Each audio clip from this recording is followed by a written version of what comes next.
Vous résidez à l'étranger. Vous souhaitez faire construire votre maison au Mali.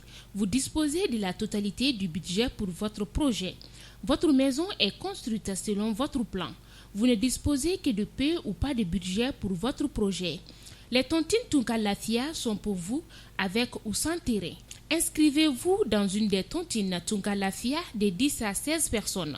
Les contrats des tontines sont actés chez un notaire. Un tirage au sort en début de tontine déterminera l'ordre de remise des clés. Chaque 5 mois, un client reçoit ses clés pour les tontines villa simple et chaque 7 à 8 mois pour les tontines de duplex avec ou sans piscine. Adhérez aux tontines de construction Tunka Lafia pour réaliser votre projet immobilier au Mali en toute confiance.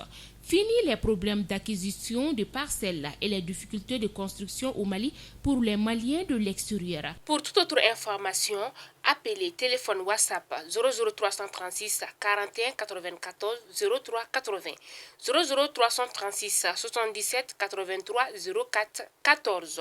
Email contact @tunkalafia.com, TikTok @tunka.lafia, Facebook Tunka Lafia. Avec Tunka Lafia, pour chaque Malien de l'extérieur, une maison de l'intérieur. Tunka Lafia.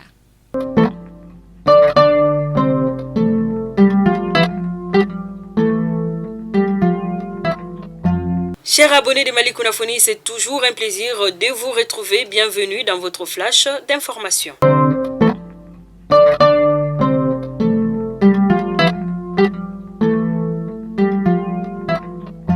Lutte contre la corruption et les violations des droits de l'homme, la MDH outille ses points focaux et des organisations de la société civile.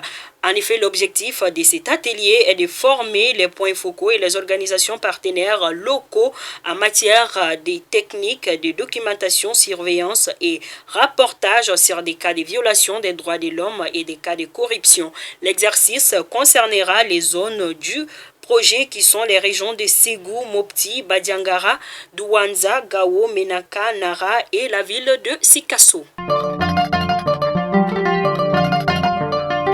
Un sommet extraordinaire de la CEDEAO est prévu le vendredi prochain à Accra, la capitale du Ghana. En effet, dans un communiqué de presse, la CEDEAO invite le président de la transition, le colonel Assimi Goïta, à prendre part aux travaux du sommet extraordinaire sur la situation politique en République du Mali le vendredi 25 mars à Accra, la capitale de la République du Ghana. Ce sommet extraordinaire fait suite à la mission de 48 heures la semaine dernière du médiateur de la CEDEAO, l'ancien président du Nigeria, Goodluck Jonathan, au Mali. Nous venons juste d'apprendre que la Cour de justice de l'IEMOA vient de rendre une ordonnance portant suspension des sanctions adoptées par la conférence des chefs d'État de l'IEMOA contre notre pays. Le gouvernorat du district de Bamako interdit désormais les acrobaties des engins à deux roues sur les principales artères de la ville. Il demande aux autorités communales de sensibiliser davantage la jeunesse sur la pratique. Promouvoir l'agriculture et la sécurité alimentaire à Kidal, c'est l'objectif de la première foire agricole dans la région. Ouvert depuis lundi dernier, plusieurs agriculteurs de la région prennent part à ces rendez-vous commerciaux.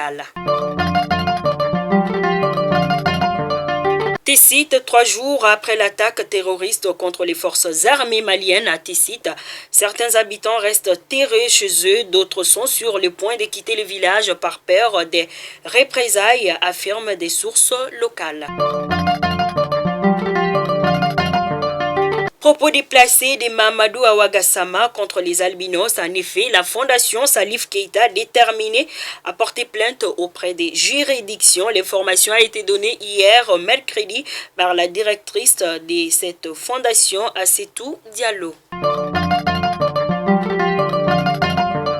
Fidèles abonnés de Mali Kunafoni, où que vous nous suiviez, c'était donc là votre flash de ce mercredi 24 mars 2022. Je vous donne rendez-vous pour un prochain numéro. D'ici là, portez-vous bien et bonne journée de jeudi encore. Merci.